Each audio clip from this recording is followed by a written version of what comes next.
ओम श्री ओम मातृशक्तये नमः। ओम असतो मा सद्गमय तमसो मा ज्योतिर्गमय मृत्योर्मामृतंगमय। ओम शांति शांति शांति। उपनिषद कक्षा 304 बृहदारण्यक उपनिषद 19वीं कक्षा है, नहीं 29वीं कक्षा, 29वीं कक्षा है। और इसमें दूसरे अध्याय के चतुर्थ ब्राह्मण का ये प्रसंग चल रहा है, याज्ञवल्क्य और मैत्रेयी का संवाद। मैत्रेयी से याज्ञवल्क्य ने कहा कि मैं इस स्थान से आगे बढ़ना चाहता हूँ, संन्यास आश्रम में प्रवेश करना चाहता हूँ। तो मैं ये जो धन संपत्ति है, जो कुछ भी ऐश्वर्य यहाँ पर अपने गृहस्थ आश्रम के जीवन काल में प्राप्त हुआ, उसको मैं तुम दोनों में, माने कात्यायनी और मैत्रेयी दो पत्नियां हैं, तो उन दोनों में बांटने के लिए उन्होंने प्रस्ताव रखा कि तुम दोनों में मैं इस संपत्ति को बांट देता हूँ। कात्यायनी ने कुछ नहीं कहा, मैत्रेयी ने ये कहा,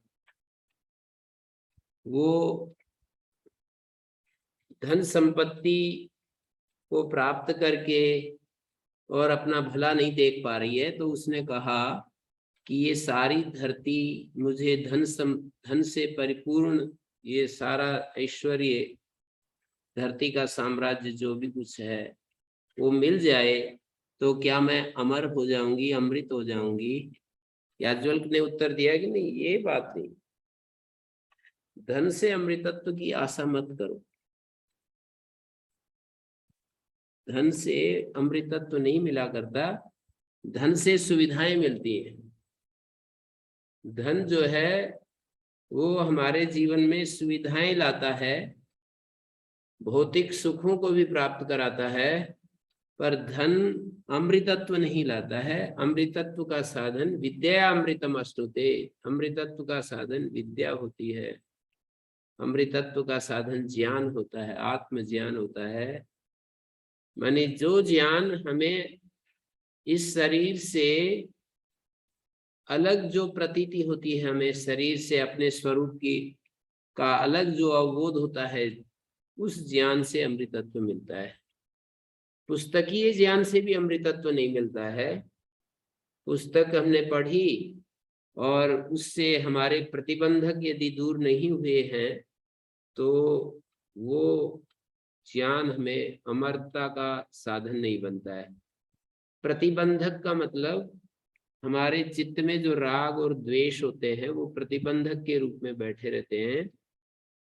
उनको हटाने के बाद यदि पुस्तक से, माने किसी महान आचार्य से जो हमें शब्द सुनने को मिलते हैं, पुस्तक से भी नहीं कहा है, महान आचार्य से जो हमें शब्द सुनने को मिलते हैं, फिर हमें वो अपना जो चिन्मय स्वरूप है उसका बोध हो जाता है। माने एक शास्त्र होता है, पुस्तक होती है, शास्त्र होता है, एक आचार्य होते हैं जो सत्य को उपलब्ध जो आचार्य होते हैं, उन आचार्यों के मुख से कोई बात यदि निकलती है तो उसमें पूरा हमें विश्वास हो जाता है। और हमें विश्वास ही नहीं होता, कभी कभी प्रतिबंधक यदि हट गए हैं तो तत्काल हमें आत्म ज्ञान हो जाता है, बोध हो जाता है, उनके सुनते ही बोध हो जाता है। यदि प्रतिबंधक हट गए हैं तो शर्त है उसके साथ, प्रतिबंधक नहीं हटे हैं तो फिर हमारे को आचार्य के उपदेश के अनंतर भी आत्मज्ञान नहीं होता है, शास्त्र पढ़ने के बाद भी आत्मज्ञान नहीं होता है, ये भी समझने की बात है। प्रतिबंधक हटाने के लिए पूरा प्रयास किया जाता है, न कि प्रतिबंधक हटते ही आत्मज्ञान तो क्षण मात्र में हो जाता है। जैसे अष्टावक्र गीता आदि में हम सुनते हैं कि घोड़े की रकाब में पैर देकर ऊपर चढ़ने में भी टाइम लगता है, पर आत्मज्ञान में टाइम नहीं लगता। जितनी देर हमें घोड़े के ऊपर चढ़ने में लगता है, इससे भी कम समय में हमें आत्मबोध हो जाता है यदि प्रतिबंधक हट गए हैं। प्रतिबंधक ज्ञान से ही हटते हैं। माने संसार में जो संसार के जो सुख हैं, उन सुखों में जो दुख दर्शन है, सुखों में यदि दुख दर्शन हमारी बुद्धि कर सकती है और स्पष्ट रूप से दुखों को देख सकती है, दोषों को देख सकती है, तो इसका मतलब प्रतिबंधक हट गए, राग और द्वेष हट गए। राग द्वेष हट गए हैं, इसकी पहचान रोज रोज के हमारा जो सामुदायिक जीवन होता है, व्यावहारिक जीवन होता है, उससे हमें परीक्षा होती रहती है। हमें पता चलता रहता है कि कितने प्रतिबंधक हमारे हट गए। परीक्षा हमारी होती रहती है। मानी कोई हम पर आक्षेप करता है, कोई हमारी बात काट देता है, कोई व्यक्ति हमको हमारा अपमान कर देता है, कोई हमें हानि हो जाती है, किसी भी प्रकार की भौतिक हानि हो जाती है, हम कोई काम कर रहे होते हैं उसमें असफलता मिल जाती है। इन सब प्रसंगों में हमें यदि दुख होता है तो इसका मतलब आत्मज्ञान नहीं हुआ। ये नहीं कहा कि इन सब प्रसंगों में सुख होना चाहिए, ये नहीं कहा।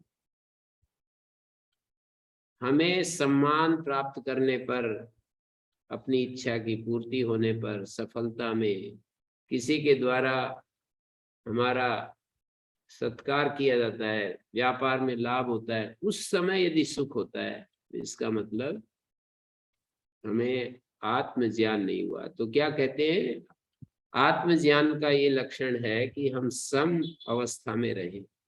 सुख और दुख इन दोनों के आने जाने पर हमारी आंतरिक शांति में कोई बाधा न उत्पन्न हो।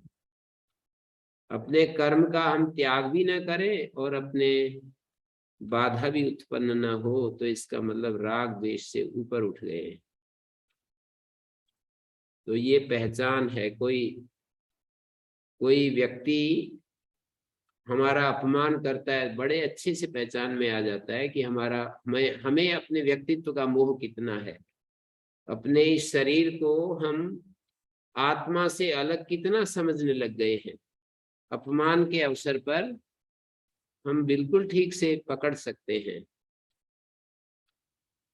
इसलिए महान पुरुष हमको ये सलाह देते हैं कि अपमान और सम्मान, ब्राह्मण को मानी ब्रह्म को जानने के इच्छुक व्यक्ति को सम्मान से ऐसे डरना चाहिए जैसे कि हम विष से डरते हैं। सम्मानात् ब्राह्मणो नित्यम उद्विजेत विषादेव। सम्मान से ब्राह्मण को ऐसे डरना चाहिए जैसे विष से डरते हैं। अमृतस्य उच्चाकांक्षेत अवमानस्य ही सर्वदा। और अपमान की ऐसे इच्छा करनी चाहिए हमको जैसे कि हम अवमानस्य ही अमृतस्य, अमृत की तरह अपमान की इच्छा करनी चाहिए। तो इन उपायों से हम जब सशक्त हो जाते हैं, अपने भीतर स्थिर हो जाते हैं, मजबूत हो जाते हैं, तो फिर समझो कि प्रतिबंधक हट गए। यानी ज्ञान से होते हैं। ज्ञान का मतलब शरीर, पहले शास्त्र से हम सुनते हैं, गुरुजनों से सुनते हैं कि शरीर अलग है, आत्मा अलग है। जो निंदा की जाती है किसी के द्वारा वो शरीर की होती है, आत्मा की कोई निंदा नहीं कर सकता। शरीर की ही आवश्यकताओं की पूर्ति अपूर्ति होती है, शरीर की ही निंदा की जाती है। मानी आत्मा की उपस्थिति में है ये ठीक है। मतलब चीजों को देखने के अपने अपने तरीके हैं। घटना एक ही है, लेकिन उसकी दृष्टियां, उस घटना के प्रति जो दृष्टि है, हम कहते हैं फिनोमेनन। वो जो phenomenon is one but the perception is different. उसका जो परसेप्शन है, घटना एक है, उसके परसेप्शन अलग अलग हो जाते हैं। तो हम जब चीजों को इस तरह से देखते देखते और उतार चढ़ाव से मुक्त हो जाते हैं, तो इसका मतलब हमारे प्रतिबंधक हट गए, शरीर का मोह हट जाए, पदार्थों का मोह हट जाए। पदार्थों का मोह, पदार्थों में राग और द्वेष, यदि ये चीजें, संबंधों में राग द्वेष, संबंधों में मोह, ये सब यदि हट जाते हैं तो प्रतिबंधक हट गए। भय हट जाए, जैसे कि आदमी निरंतर चारों तरफ से भय से घिरा हुआ रहता है, भय हट जाए तो समझ लो कि हमारे प्रतिबंधक हट गए। दुख हट गया तो समझ लो प्रतिबंधक हट गए। तो इन सब उपायों से हम आत्मा का जो अमरत्व है वो प्राप्त हो जाता है। विद्या विन्दते अमृतम। विद्या जो है, ज्ञान जो है, वो अमृत प्राप्त कराता है। ऐसा प्रसंग चल रहा है यहाँ पर। याज्ञवल्क्य ने ये कहा कि धन से सुविधाएं मिला करती हैं, साधन मिला करते हैं, धन से हमारे को अमृत नहीं मिलता है। मैत्रेयी को ये समझा रहे हैं। तो मैत्रेयी भी कहती है कि धन से यदि मैं अमृतत्व को नहीं प्राप्त कर सकती तो ऐसे धन का मैं क्या करूंगी, मुझे तो वो चीज दीजिए जिससे मैं अमर हो जाऊं। अपने जरूरत के प्रति स्पष्ट है मैत्रेयी। मनुष्य यदि एक तरफ हो जाए अपनी जरूरत के प्रति, अपनी जरूरत को पहचान सके, पहचान ले कि मेरी यह आवश्यकता है, और उसके लिए अपने आप को झोंक दे, उसके लिए अपने आप को, अपना जीवन पूरा उसी के लिए समझने लग जाए, तो बस काम बन गया है। तो याज्ञवल्क्य ने कहा, प्रिया बतारे न सती प्रियम भाससे। उन्होंने कहा कि अरे आप तो एवं वित्त साध्य अमृतत्व साधने प्रत्याख्याति। वित्त से साध्य जो अमृतत्व है उसका खंडन करने पर याज्ञवल्क्य ने अपने अभिप्राय, स्वाभिप्राय संपत्तो तुष्टा, अपना अभिप्राय की संपत्ति में संतुष्ट हुआ बोला, प्रिया इष्टावत है। उसने बहुत ही अनुकंपा करते हुए कहा कि आप मैत्रेयी न अस्माकं पूर्वं भी प्रिया सती भवन्ति इदानीं प्रियम एव चित्तानुकूलम भाससे। मतलब मैं जब इस संसार को छोड़कर, घर को छोड़कर मैं जा रहा हूँ, तब भी आपकी वाणी वैसी ही प्रिय है जैसे कि आप गृहस्थ आश्रम में प्रिय भाषण करती रही हैं। पूर्व में प्रिया सती, प्रिय होती हुई, इदानीं प्रियम एव चित्तानुकूलम भाससे, अतः एहि आस्व उपविश्व, आओ बैठो, व्याख्यास्यामि यत्ते तव इष्ट अमृतत्व साधनम आत्मज्ञानम कथयिष्यामि। तुम्हारा इष्ट जो अमृतत्व का साधन जो आत्मज्ञान है उसको बताऊंगा। व्याचक्षाणस्तु मेमं व्याख्यानम कुर्वतो निदिध्यासस्। मेरे व्याख्या करते हुए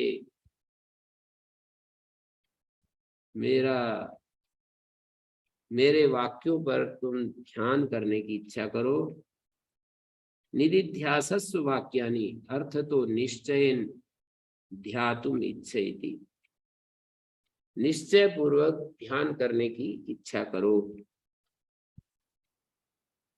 निदिध्यासस्व व्याचक्षणस्य तु मे, व्याख्या करते हुए मेरे वचनों पर ध्यान करो, ध्यान करने की इच्छा करो। मतलब निदिध्यासस्व निदिध्यासन निदिध्यासस्व निदिध्यासन करो। निदिध्यासन शब्द का अर्थ होता है ध्यान करने की इच्छा करो।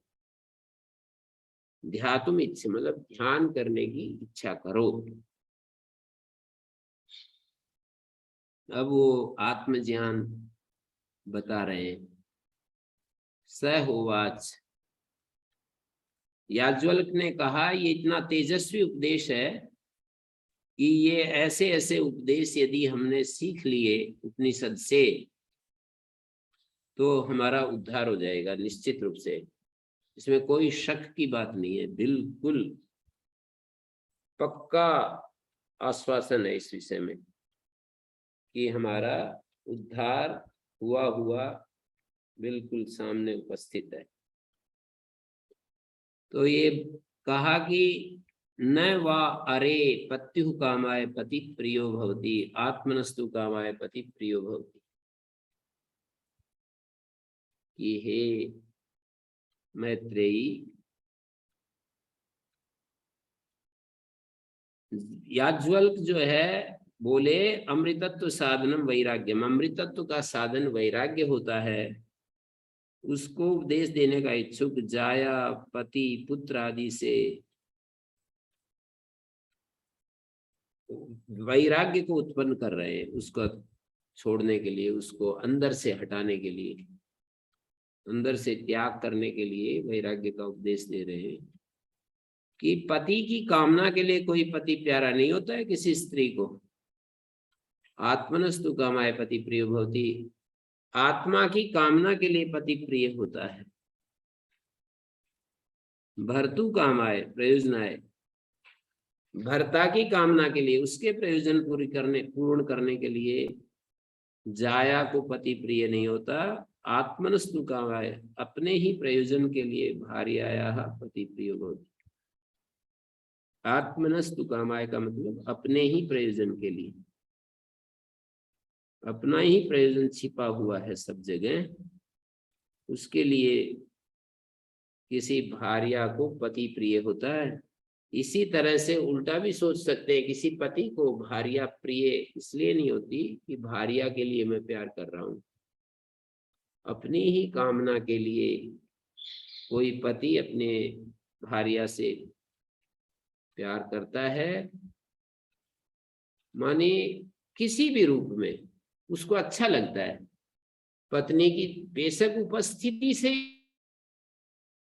लगती है, उसका और सुविधाएं जो प्रदान करती है वो अच्छे लगते हैं।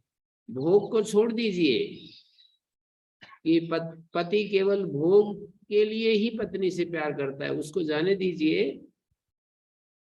माने शरीर सुख पत्नी से प्राप्त होता है, स्पर्श इंद्रिय का सुख प्राप्त होता है, उसको छोड़ दीजिए। आप ऐसा समझिए किसी दूसरे साथी की उपस्थिति से हमें अच्छा लगता है, इसलिए हम उसको प्यार करते हैं। जिस दिन अच्छा लगना बंद हो जाता है हम आराम से उसको छोड़ देते हैं, एक तरफ कर देते हैं। कितने सारे उदाहरण होते हैं जो ये आजकल के युवक युवतियां एक दूसरे के बिना रह नहीं सकते हैं, यूं कहते हैं कि मैं इनके बिना जीवित नहीं रह सकता, नहीं रह सकती, और 10 दिन बाद ही उनमें क्या हो जाता है कि वो कोर्ट में चले जाते हैं कि हम साथ साथ नहीं रहेंगे। हमारे एक एडिशनल सेशन जज हैं, हमारी एक बहन, वो उनके पति डिप्टी कमिश्नर लगे हुए हैं। तो एक दिन वो बता रही थी कि एक फरीदाबाद में 250 केस प्रति मास, ऐसे लगभग 250 केस ऐसे आ जाते हैं जो जिन इस काम के लिए मेरी ड्यूटी लगाई हुई है कि इनको ज्यादा से ज्यादा इनको समझाओ, यदि नहीं होता है तो ठीक है इनको अलग कर दो, इनको कोशिश करो, इनको ये समझ जाए कि जीवन ऐसा नहीं होता है जैसा तुम सोच रहे हो, साथ साथ रहो। तो उन्होंने कहा कि कई कई केस तो ऐसे आते हैं कि 4-4 5-5 करोड़ रुपए खर्च करके शादी की है और 1 सप्ताह के बाद ही कह रहे हैं कि हम बिल्कुल साथ नहीं रहेंगे। 5 करोड़ 4 करोड़ रुपए खर्च करके और फिर ये उनका स्टेटमेंट होता है हम साथ नहीं रहेंगे। तो ये क्या है? ये मानी जो अपने एक समय वो एक दूसरे को बहुत ज्यादा चाहते हैं, उनको सुख दिखाई दे रहा है उस दूसरे से, अपने साथी से सुख दिखाई दे रहा है, और 1 सप्ताह में ऐसा क्या हो गया कि उनको वो साथ नहीं रह सकते। मतलब कुछ हो तो गया ही, निश्चित रूप से कुछ ऐसा हो गया कि उनको अच्छा नहीं लगता साथ रहना। तो इसका मतलब हमें यदि अच्छा लगता है तो हम साथ रहना चाहते हैं, हमें अच्छा नहीं लगता, हमें पसंद नहीं है तो हम साथ नहीं रह सकते, चाहे कितना भी पैसा खर्च कर दिया हो, कितना भी कुछ हमने, कितनी हमारी बेइज्जती हो, कितना सामाजिक रूप से भारत में तो ये बहुत ही ज्यादा ही है।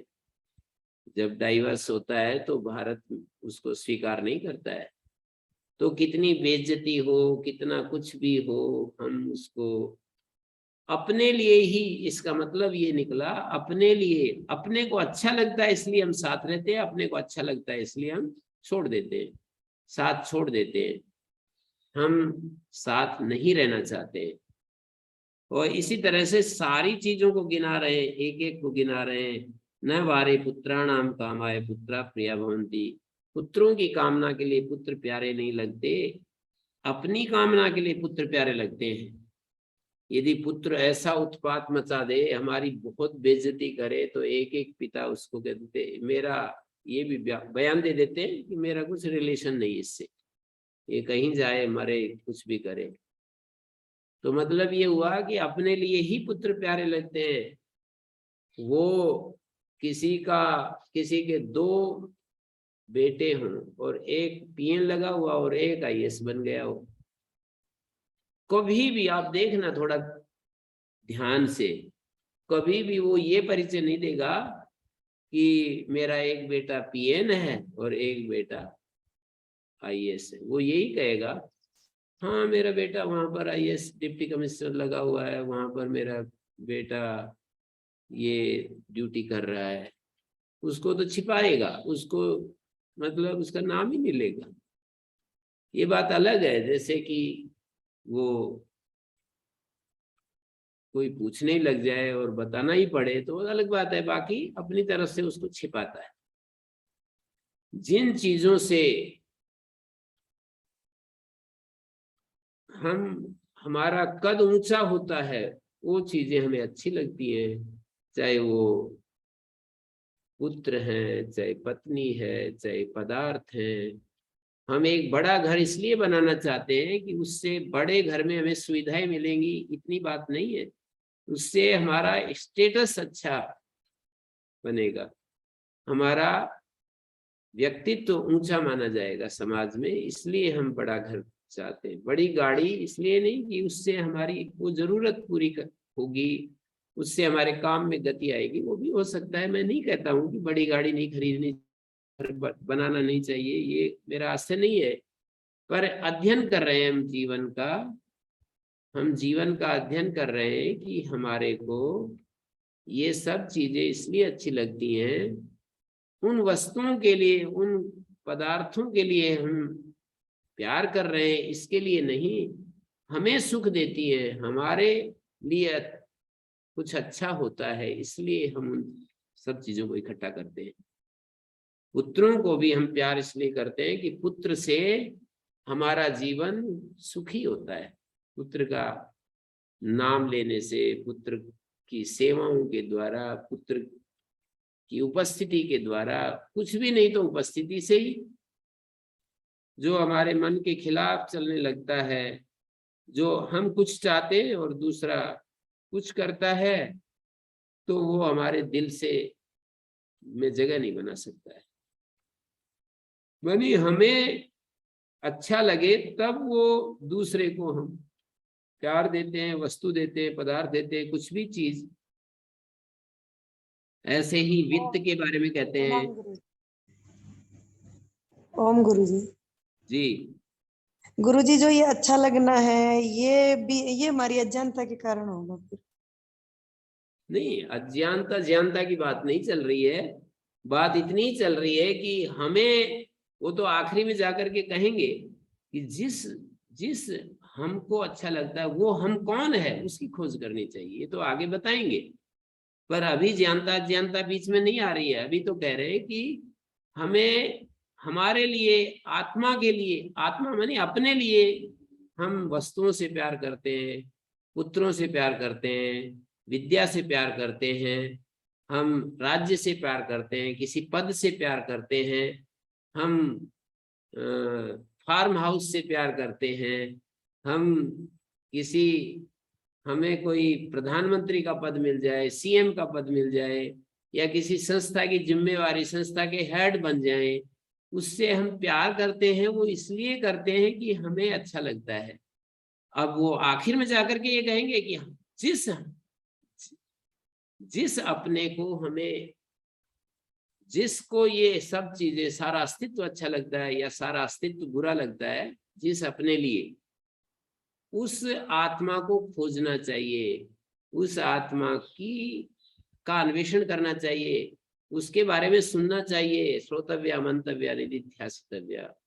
आत्मा द्रष्टव्य है, देखने की चीज है, जानने की चीज है, अनुभव करने की चीज है। जिस आत्मा के लिए ये सब कुछ प्यारा लगता है, उस आत्मा को खोजना चाहिए। वो क्या है, वो आत्मा, उसका सच्चा स्वरूप क्या है, वो कैसे, उसको हम, उसके लिए कैसे हम वहां तक पहुंच सकते हैं, इसके लिए जिज्ञासा करनी चाहिए, इसके अन्वेषण करना चाहिए, ऐसा यहाँ पर बताएंगे। तो गुरु जी, फिर उसका अन्वेषण हो जाएगा तो फिर अच्छा बुरा लगना बंद हो जाएगा? निश्चित रूप से उसका अन्वेषण बंद लगना लग जाएगा, पता लग जाएगा, तो बाहर की जो चीजें हैं वो केवल उतना ही उनका उपयोग होगा कि उनसे जीवन चल रहा है हमारा या सबका, और वो चीजें बस केवल चीजें होती हैं, और उन चीजों से हम इस जीवन को चलाते हैं, और वो दूसरों की यदि आवश्यकता है तो उन वस्तुओं से हम उनकी पूर्ति करते हैं। हमारे पास साधन है और हमें कोई अभावग्रस्त दिखता है तो उसकी हम सहायता करते हैं, अपनी करुणा के तहत उसका सहयोग करते हैं। और यदि हमें आवश्यकता है तो उसका शरीर के उपयोग के लिए उपयोग करते हैं। बस शरीर मात्र चलाने के लिए उसकी जरूरत है, इसलिए उसका उपयोग करते हैं। पर वस्तुओं से हम अपना कद ऊंचा करें, वो सब तो छूट ही जाता है। संबंधों से हम अपने आप को विशेष माने, क्योंकि विशेष, वो आत्मा तो निर्विशेष है, वो तो सारी विशेषताओं से रहित है। कहीं तो हमारे शरीर के कारण से हम विशेष अपने आप को मानते हैं, कहीं बुद्धि की क्षमता के कारण विशेष मानते हैं, किसी पद के कारण विशेष मानते हैं। ये तो सब आरोपित चीजें हैं। कभी हम धन के कारण से अपने को विशेष मानते हैं, कभी फार्म हाउस के कारण, कभी कोई सन्यासी सन्यास के कारण, कोई मतलब इतने में भी विशेष मान लेते हैं हम अपने कर्मों के कारण। मैं अन्न क्षेत्र चलाता हूँ, या मैं अपनी क्रियाओं के आधार पर मैं रोजाना हवन करता हूँ, मैं रोजाना संध्या करता हूँ, इन्हीं से हम विशेष मानने लगते हैं। और हम बताते हैं प्रसंग के अनुसार कि मैं हवन करता हूँ, मैं व्यायाम करता हूँ।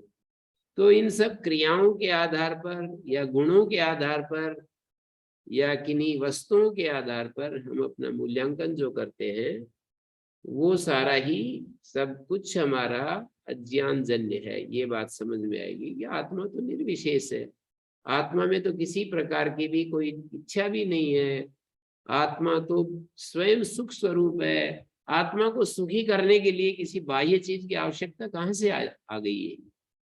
आत्मा ज्ञान स्वरूप है, सुख स्वरूप है, सत स्वरूप है, सच्चिदानंद स्वरूप है। तो इसमें बाहर के, या महर्षि दयानंद की भाषा में ये कहें तो जिस जो मेरा भगवान है वो तो सच्चिदानंद स्वरूप है। मुझे इस बाह्य चीजों में अपना मन नहीं लगाना चाहिए। मुझे माने जीव के रूप में मुझे भगवान को अपना मानना और उसी के लिए अपना समर्पण करना चाहिए। जो भी दृष्टि जिसको अनुकूल है, मैं ही सच्चिदानंद हूँ या मेरा भगवान सच्चिदानंद और मैं उसका एक सेवक हूँ, मैं उसका पुत्र हूँ, मैं उसका एक अनुगामी अनुचर हूँ। जिस तरह से भी हमारे को दुख मुक्ति की तरफ आगे कदम बढ़े वैसे हमें साधना करनी होती है। तो ब्राह्मण की कामना के लिए ब्राह्मण प्रिय नहीं होते, अपनी ही कामना के लिए ब्राह्मण प्रिय होते हैं। क्षत्रिय की कामना के लिए क्षत्रिय प्रिय नहीं होते, अपनी ही कामना के लिए क्षत्रिय प्रिय होते हैं। लोगों की कामना के लिए लोक प्रिय नहीं होते, अपनी ही कामना के लिए लोक प्रिय होते हैं। देवताओं की कामना के लिए देवता प्रिय नहीं होते, अपनी ही कामना के लिए देवता प्रिय होते हैं। भूतों की कामना के लिए भूत प्रिय नहीं होते, अपनी ही कामना के लिए भूत प्रिय होते हैं। और सभी की कामना सर्वस्य नैवारे सर्वस्य कामाय सर्वम प्रियम भवति। सारे अस्तित्व की कामना पूर्ति के लिए सब प्रिय नहीं है, अपनी ही आत्मा की कामना के लिए सर्व, अपनी ही कामना के लिए। यहाँ आत्मा शब्द अपने अर्थ में आ रहा है, अपनी ही कामना के लिए। और वो अपना क्या चीज है वो तो आगे बता रहे हैं। आत्मा वारे द्रष्टव्या श्रोतव्या मंतव्या निधिध्यासितव्या। मैत्रेयी, आत्मा देखने की चीज है। देखने का मतलब अनुभव करने की चीज है। आत्मा के बारे में सुनिए, आत्मा के बारे में मनन कीजिए, आत्मा के ऊपर ध्यान करने की इच्छा कीजिए। निधिध्यासितव्य, ध्यान का विषय बनाना चाहिए। निधिध्यासितव्य। आत्मनो वारे दर्शनेन श्रवणेन। आत्मा, हे मैत्रेयी, आत्मा के देखने से, सुनने से, मनन करने से और उसको जानने से इदम सर्वम विदितम भवति, ये सब जान लिया जाता है। इदम सर्वम विदितम भवति, ये सब जान लिया जाता है। देखो, ये जो हमारा एक है वैश्वानर रूप और एक है तेजस रूप और एक है प्राज्य रूप। व्यष्टि लेवल पर देखें तो, समष्टि लेवल पर जाकर के देखें, वैश्वानर या विश्व दोनों भी कह सकते हैं। हमारा जो व्यष्टि के लेवल पर देखेंगे तो एक प्राज्य रूप है, एक तेजस रूप है, एक वैश्वानर या विश्व रूप है। और समष्टि लेवल पर देखें तो एक ईश्वर है, हिरण्यगर्भ है और विराट है।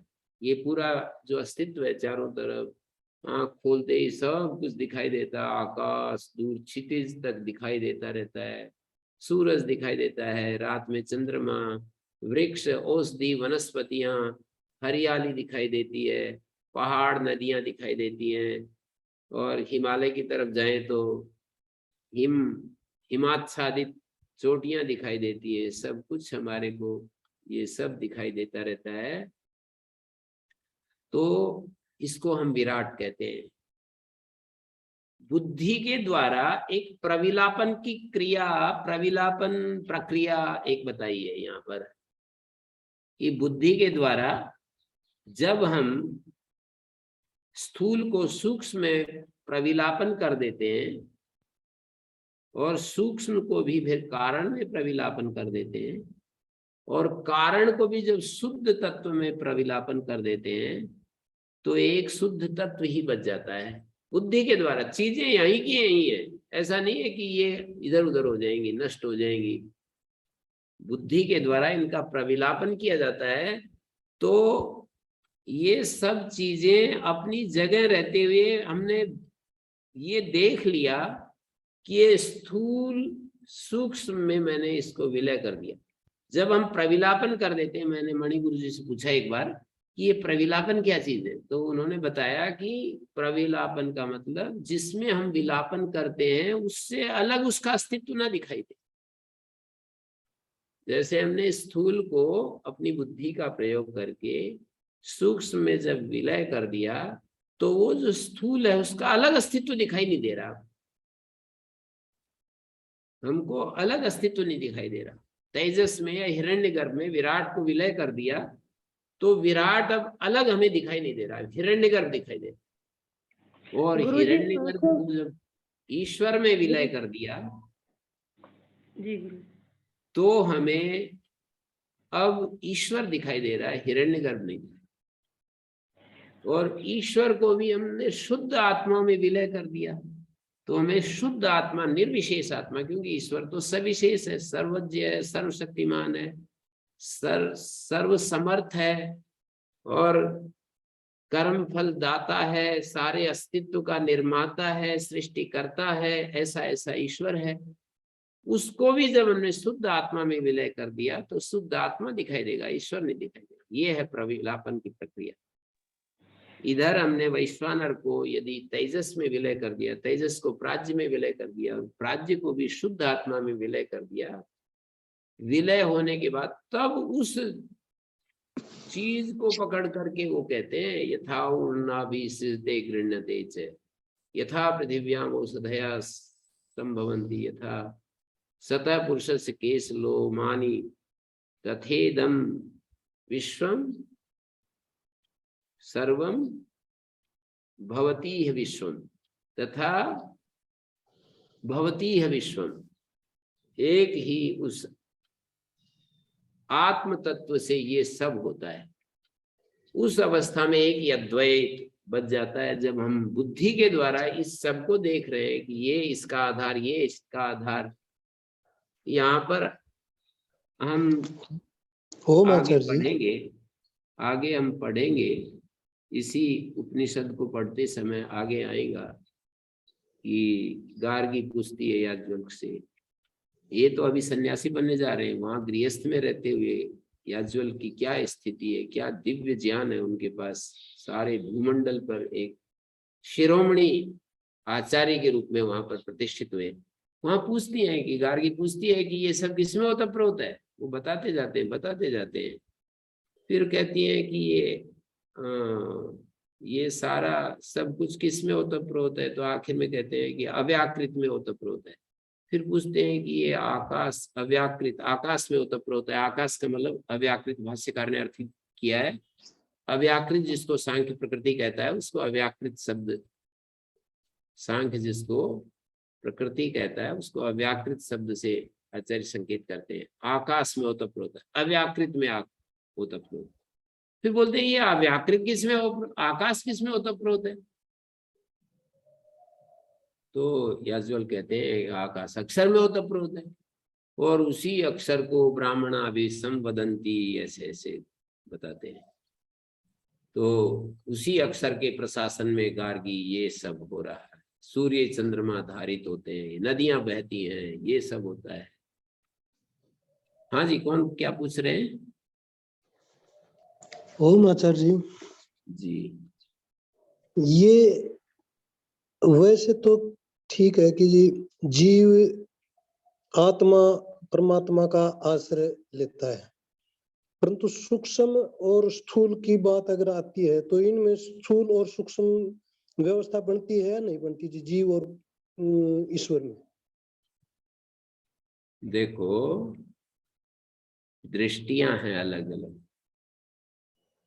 अलग दृष्टियां हैं, सामने रखेंगे तो इन प्रश्नों का समाधान होगा, नहीं तो कोई उत्तर नहीं है इन बातों का। मैं कुछ बोल दूंगा, कोई दूसरा आचार्य आपको कुछ और समझा देगा और आप कंफ्यूज हो जाएंगे कि एक ऐसे बोलता है, एक ऐसे बोलता है। महर्षि दयानंद की दृष्टि यदि सामने रखते हो, बिल्कुल मुझे कोई मतलब इस विषय में कहीं भी विप्रतिपत्ति नहीं है।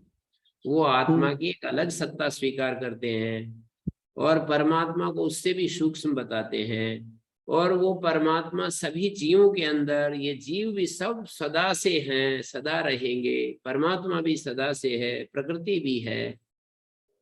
परमात्मा अत्यंत सूक्ष्म है, वो जीवों में भी है, प्रकृति में भी है। ये एक दृष्टि है, वो आपने 1000 बार पढ़ रखी होगी, सुन रखी होगी। लेकिन इस अद्वैत, मेरा प्रश्न ऐसा नहीं है जी, मेरा सिर्फ और सिर्फ इससे हट करके है क्या कि स्थूल और सूक्ष्म व्यवस्था है या नहीं है, बस इतना ही है जी। नहीं, ये तो इसका उत्तर एक हाना में नहीं दिया जा सकता, विभज्य वचनीय है ये प्रश्न। अच्छा, कुछ प्रश्न ऐसे होते हैं हाना में उत्तर दिए जाते हैं, कुछ प्रश्न होते हैं विभज्य वचनीय होते हैं। जैसे कोई यूं कहते कि जो भी जन्म लेता है वो मरेगा या नहीं? हाँ ना में उत्तर है इसका। कोई है जी, मरेगा वो जन्म लेगा या नहीं, इसका हाँ ना में उत्तर नहीं दिया जा सकता। तो आप हाँ ना में उत्तर मांगेंगे कि स्थूल और सूक्ष्म की व्यवस्था है या नहीं है, ये तो विभज्य वचनीय प्रश्न है। ये हाँ ना का उत्तर नहीं है, विभज्य वचनीय, विभाग करके देना पड़ेगा।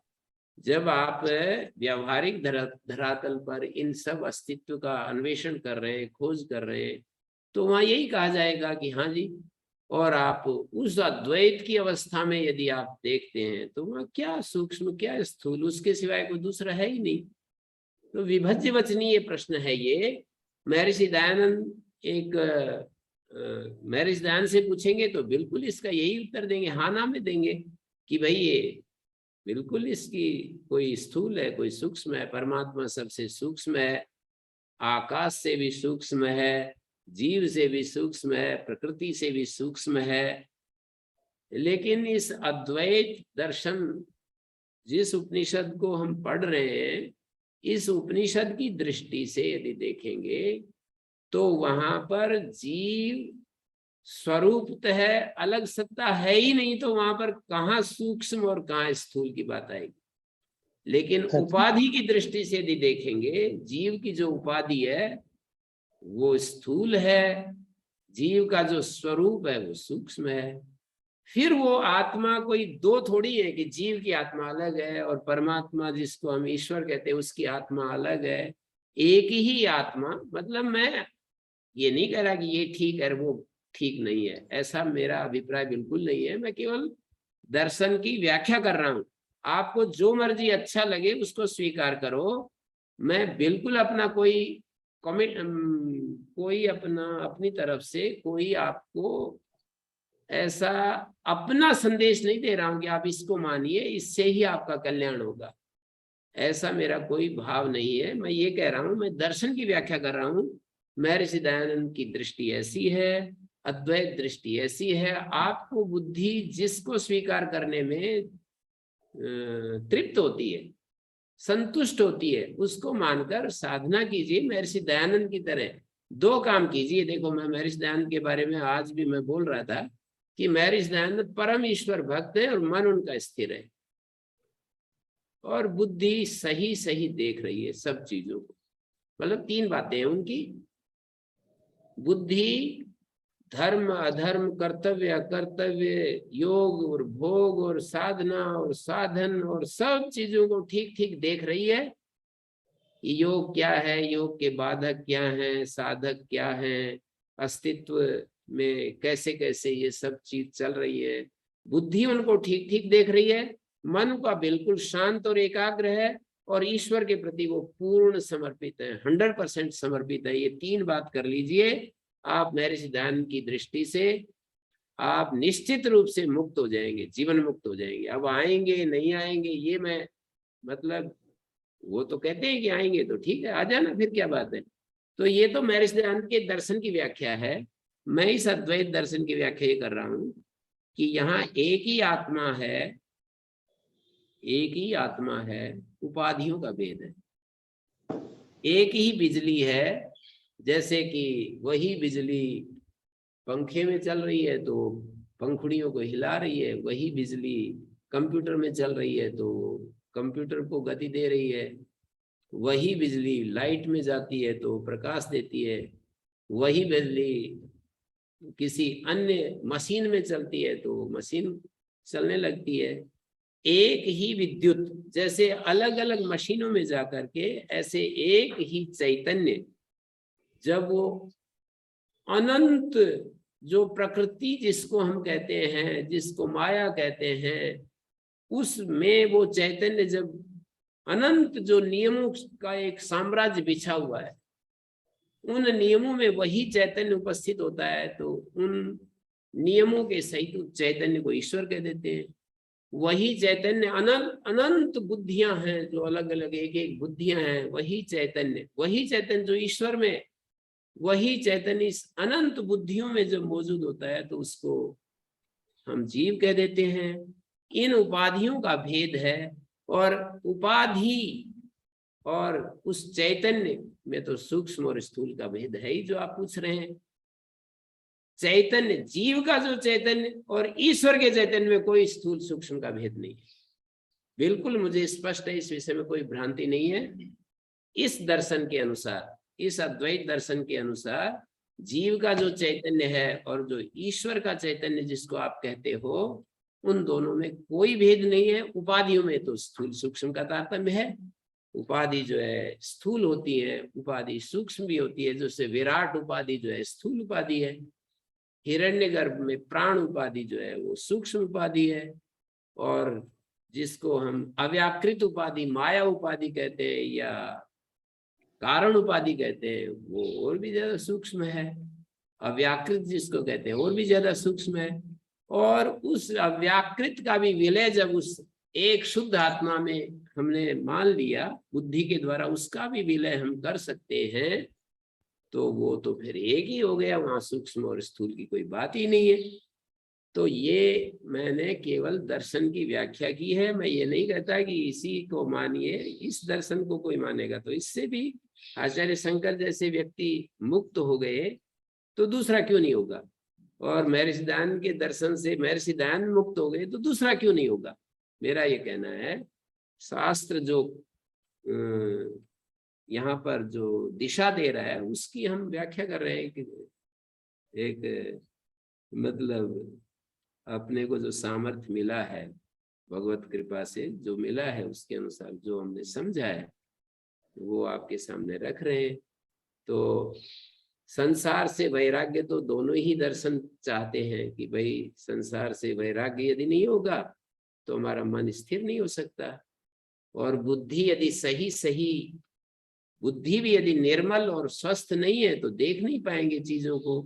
साधना क्या है और साधक क्या है, बाधक क्या है, और ये योग क्या है, योग के मार्ग में किस तरह हम आगे बढ़ सकते हैं, और परमात्मा स्वरूप क्या है, परमात्मा का से किस साधन से परमात्मा मिलता है, ये सारी चीजें मतलब सभी दार्शनिक स्वीकार करेंगे ही कि भाई प्रेम से हम मिल सकते हैं, या तो और कुछ कहेंगे कि प्रेम से ही मिल सकते हैं, बाकी तो सब छोटे छोटे वो हैं। भगवान से मिलना है तो प्रेम से मिलना है, और यदि हम इस संसार से अपने आप को मुक्त करना चाहते हैं तो असंग हो जाएं, निर्विकार हो जाएं, अचाव हो जाएं, अकाम हो जाएं, निष्काम हो जाएं। बिल्कुल इस संसार में कहीं भी हमारा सुई के नोक भर भी कहीं आकर्षण, कहीं इससे सुख लेने का भाव ना बचे तो बस ठीक है, मुक्त हो गए। परमात्मा को पाना है तो प्रेम से पाएंगे, जिसने हमारे को सब कुछ दे डाला है, जिसकी कृपा से हम श्वास लेते हैं। हमें पता भी नहीं कैसे कैसे ये शरीर में विभिन्न क्रियाएं हो रही हैं। भोजन डाल देते हैं, खून बन जाता है, भोजन डाल देते हैं, आंखों को शक्ति मिल जाती है, कान सुनते रहते हैं, हमारे एक एक ऑर्गन अपना काम करते रहते हैं, किडनीज काम करती रहती हैं, हार्ट और लंग्स अपना अपना काम कर रहे हैं। कितना ऐसे उस दाता के प्रति कृतज्ञता से भरे रहे, उससे प्रेम करें, संसार की सारी चीजों से अधिक उससे प्यार करें। तो ये तो सारे जो भी भक्त दार्शनिक है वो सब ये बात बोलेंगे। एक भक्त दार्शनिक होते हैं, एक ज्ञानी दार्शनिक होते हैं। ज्ञानी दार्शनिक जो है वो अपने को असंग करना चाहते हैं, सारे अस्तित्व से अपने को निर्लिप्त रखना चाहते हैं, निर्द्वंद रहना चाहते हैं, अपने आप को कहीं पर भी मेरा कुछ भी लेना देना नहीं, ऐसे अपने आप को अलग कर लेते हैं। तो यदि आपको इस ढंग से आनंद में रहने की मतलब सुख में रहने की इच्छा है, मतलब यही सुख है कि दुखों का बोझा उतर जाता है, तो ये भी एक रास्ता है। सांख्यकार ने यही एक रास्ता बताया है कि 3 दुखों से अत्यंत निवृत्ति ही हमारा ध्येय है, कर्तव्य है। तो ये मैंने थोड़ा सा आपके प्रश्न के उत्तर में बोला। कई बार आपको ये समस्या आती रहती है कि स्थूल और सूक्ष्म, ये जीव और परमात्मा, हम ईश्वर। थोड़ा स्पष्ट कर देना चाहते हैं जी अपनी बातों को, कि अभी थोड़ी देर पहले ये प्रसंग उठा था कि भी शास्त्रों से वो ज्ञान प्राप्त नहीं होता जो गुरुमुख से होता है, और ये बिल्कुल सच्चाई है जी। एक तो ये उद्देश्य होता है, और एक बार बार करने से क्या होता है जी, तुरंत वैराग्य भाव होता है कि भी हाँ वास्तव में ठीक है, हाँ ऐसा बनना चाहिए। और तीसरी बात ये है, जैसे जीव और परमात्मा की ये कई बार मेरे मन में उठा करती है, उसका समाधान आज ही आपने किया था थोड़ी देर पहले ही। जिस समय परमात्मा जीव के अंदर देखते हैं, जीव की सत्ता ही केवल मात्र होती है, आत्मा की सत्ता ही केवल मात्र होती है, परमात्मा समाप्त हो जाता है। तो इस तरह के प्रश्नों का उत्तर मिलता है जी, इसलिए हम प्रश्न बार बार करते हैं जी। वही और अच्छा आनंद है, आता है जी। यही तो प्रक्रिया है खोज की। खोज की प्रक्रिया यही है कि जब तक हमारे को योगांगानुष्ठान अशुद्धि क्षय ज्ञान रीतिरा विवेक, कब तक ये करते रहे? बोले जब तक अंतिम विवेक ख्याति नहीं उपलब्ध हो जाती है, अंतिम चीज हमें उपलब्ध नहीं हो जाती है, तब तक लगे रहेंगे। हाँ जी। बोलने वाले बोलते रहेंगे, सुनने वाले सुनते रहेंगे। सुनना ही चाहिए और बोलने वालों को भी बोलना ही चाहिए धैर्य के साथ। मैंने तो यही सीखा अपने गुरुजी से। मणि गुरुजी ने मेरे को केवल शास्त्र नहीं पढ़ाया, उन्होंने ये भी सिखाया कि एक आचार्यों को कैसे व्यवहार करना चाहिए।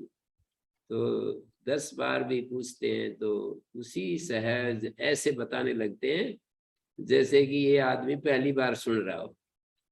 अपनी सारे ज्ञान को एक तरफ करके, सारी पूर्व स्मृतियों को, उनको पूरा पता होता है कि ये चर्चा तो बहुत हो चुकी है, तो भी वो ऐसे बताते हैं जैसे पहली बार बता रहे हो। तो हमारे को मतलब इस पेशेंस को तो धारण करना ही चाहिए। जब इस पेशे में हम आ गए, तो इस पेशे में आने के बाद पेशेंस तो पहला काम है कि हमारे को, नहीं तो फिर ये पेशा क्यों चुना है हमने? मतलब श्री अरविंद ने परमात्मा की व्याख्या करते हुए 2 शब्द बोले हैं कि एक ही साथ परमात्मा में गुरु का तो धैर्य और माता का प्रेम एक ही साथ, मतलब माता के प्रेम को उपमित किया और गुरु के धैर्य को, कि गुरु का अनंत धैर्य है परमात्मा में, वो हमारी गलतियों से विचलित होने वाला नहीं है, हमारी कमजोरियों से वो विचलित होने वाला नहीं है, उसका धैर्य कभी भी नहीं टूटता। तो गुरु का अनंत धैर्य और माता का समग्र प्रेम एक ही साथ जो दोनों है, ऐसे एक वाक्य मिलता है उनका। तो ये बात तो मेरे सामने है, मैं कभी भी मैं आप लोगों के प्रश्न से विचलित नहीं होऊंगा, और आप जितनी बार भी पूछेंगे उतनी बार जो मैं जानता हूँ, जो मैंने सीखा है, उस सब को मतलब आनंद ही लेंगे, कोई ऐसी बात नहीं। हाँ आनंद आता है जी, सही। आत्मा वारे द्रष्टव्या श्रोतव्या मंतव्या निधिध्यासितव्या, ये संदेश है उपनिषद का। जिस आत्मा के लिए सब प्यारा लगता है, सब कुछ प्यारा लगता है, उस आत्मा, वो आत्मा देखने योग्य। पहले तो अपने लिए कहते गए, फिर तुरंत आत्मा पर आ गए कि अपने लिए हम प्यार करते हैं सर्वस्व को, अपने लिए, अपने लिए प्यार करते हैं। जिस अपने लिए हम प्यार करते हैं वो हमारा स्वरूप क्या है, उसको शास्त्रीय भाषा में आत्मा कहते हैं। उस आत्मा को देखना चाहिए, उस आत्मा को सुनना चाहिए, उस पर मनन करना चाहिए, तर्क युक्ति का प्रयोग करना चाहिए, उस पर ध्यान करना चाहिए, निरंतर सतत ध्यान करना चाहिए। तो ऐसा करने से हमारा रास्ता खुल जाता है। और इन्होंने एक बात कह दी लास्ट में, आत्मना वारे दर्शनेन श्रवणेन मत्या विज्ञान इदम सर्वम विदितम भवति, इदम सर्वम विदितम भवति। आत्मा के जानने से, देखने से, आत्मा के देखने से, सुनने से, मनन करने से, विज्ञान से, इदम सर्वम विदितम भवति, ये सब जान लिया जाता है। तो ये सब क्या, इदम सर्वम जो दृश्यमान है, ये सब जान लिया जाता है। कैसे जान लिया जाता है? गाय को जानने से घोड़ा जान लिया जाएगा क्या? तो कहेंगे जी ऐसे तो नहीं होता है। कुत्ते को जानने से ऊंट जान लिया जाए, ऐसे तो होता नहीं है। तो कह रहे हैं आत्मा को जानने से सब जान लिया जाता है, ऐसा कैसे? क्योंकि अंततः सब कुछ आत्मा में विलय। हमने शास्त्र प्रमाण से ये देखा कि सब कुछ का आधार आत्मा ही है, वही सब रूपों में प्रकट हो गया है।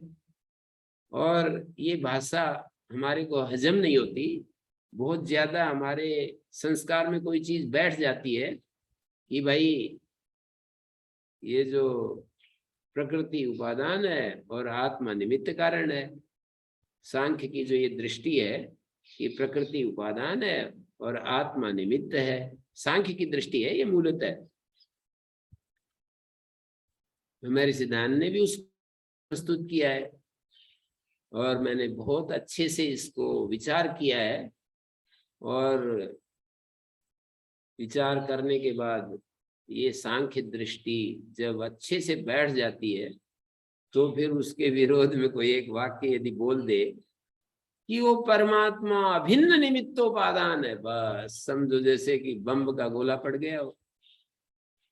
वो परमात्मा अभिन्न निमित्तोपादान है, वही निमित्त है वही उपादान है। तो ये ठीक है, नहीं कोई बात नहीं, नहीं बैठती दिमाग में तो अवकाश रखे रहे कि ये जो आचार्य शंकर ने ये बात एकदम उसको तलवार लेकर के शास्त्र पढ़ने की बजाय एक और भी एक तरीका है। मतलब एक हाथ में तलवार लिए हुए कोई एक वाक्य आया तो एकदम उसको उस कलम कर दिया उसको। एक तो ये तरीका है कि भाई सुनते ही उसको कलम कर दिया। जैसे कि वो वहां पर जो युद्ध भूमि में पाकिस्तान का कोई सिपाही दिखाई दिया तो बस कलम कर देता है आदमी। और जैसे कि हमारे कोई ब्रह्मचारी को कोई ऐसा अशुभ विचार आ जाए तो तुरंत ईमानदार ब्रह्मचारी कलम कर देता है। कोई ईमानदार ब्रह्मचारी उसमें रस नहीं लेता, कोई विरुद्ध विचार आ जाए तो विचार सिर उठाते ही कलम कर देता है। तो ऐसे हमें तलवार लेकर के पढ़ने का जो ये तरीका है, इसके अलावा भी एक तरीका है। मतलब ये भी एक तरीका है भाई, विचार कोई भी हमारे सिद्धांत के विरुद्ध यदि कोई कान में भी पड़ गया तो कलम कर दो उसको, सिर्फ पहले कलम कर दो। वो कहते हैं ना, कोई एक बहन एक उसके ऊपर जो है ना खड़ी हुई थी, माने अपने घर के ऊपर खड़ी हुई थी और नीचे देख रही थी तो एक साधु उधर से गुजरने लगा। तो वो साधु उसकी तरफ देखता ही रहा, काफी देर तक देखता ही रहा। तो बहन बोली कि जो दूसरों की जो गैरों की सूरत पर होते हैं, कुछ ऐसा बोला उन्होंने हैं। हाँ, तो उसमें ऐसा दिखाया उन्होंने कि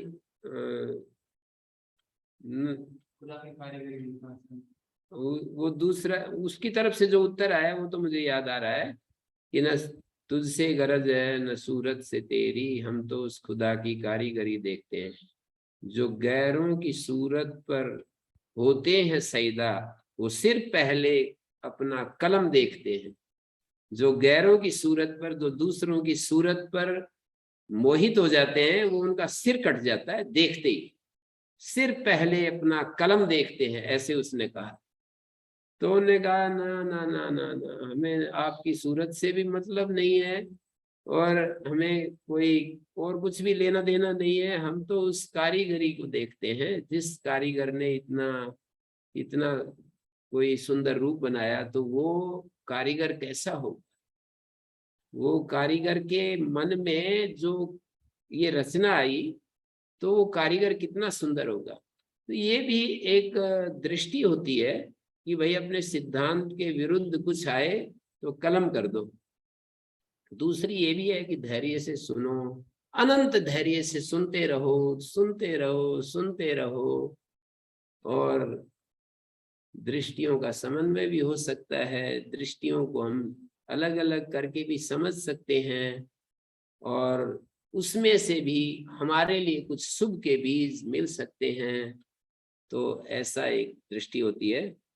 तो मैं यहीं पर विराम देता हूँ। 5वां मंत्र पूरा हो रहा है और इसमें आखिरी में यही कहा है कि उसको जानने से सब जान लिया जाता है। ये बात बार बार दोहराई है उपनिषदों में। सदैव सौम्यदमग्र आसीत, छांदोग्य उपनिषद के 6ठे अध्याय में भी यही बात दोहराई है। और आत्मा एविदम सर्वम, ब्रह्म एविदम सर्वम, ब्रह्म अमृतम, ब्रह्म ऊपर नीचे दाएं, ब्रह्म एविदम सर्वम है। इस तरह से मुंडक उपनिषद में भी ये बात कही है, सर्वत्र उपनिषदों में इस बात को दोहराया है। तो इसको हम ध्यान में रखेंगे कि उपनिषद की ये दृष्टि है कि आत्मा ही ये सब है। जो कुछ भी दिखाई दे रहा है ये सब आत्मा ही है। ये समझ लो हमारी अंतिम उपलब्धि होगी ये, जिस दिन समझ में आ जाएगा कि आत्मा विदम सर्वम, विज्ञाने निदम सर्वम विदितम भवति। आत्मा के जानने, देखने, सुनने, ध्यान करने से सब कुछ जान लिया जाता है। ये अंतिम चीज है इस मार्ग की, इस राह की, इस उपनिषद विद्या की अंतिम चीज तो यही है। तो इसको अनंत धैर्य के साथ इसकी खोज करें, इसको बार बार समझने की कोशिश करें। ये किस लिए ऐसा बोला है, कैसे कहा गया है। ओम शांति शांति शांति।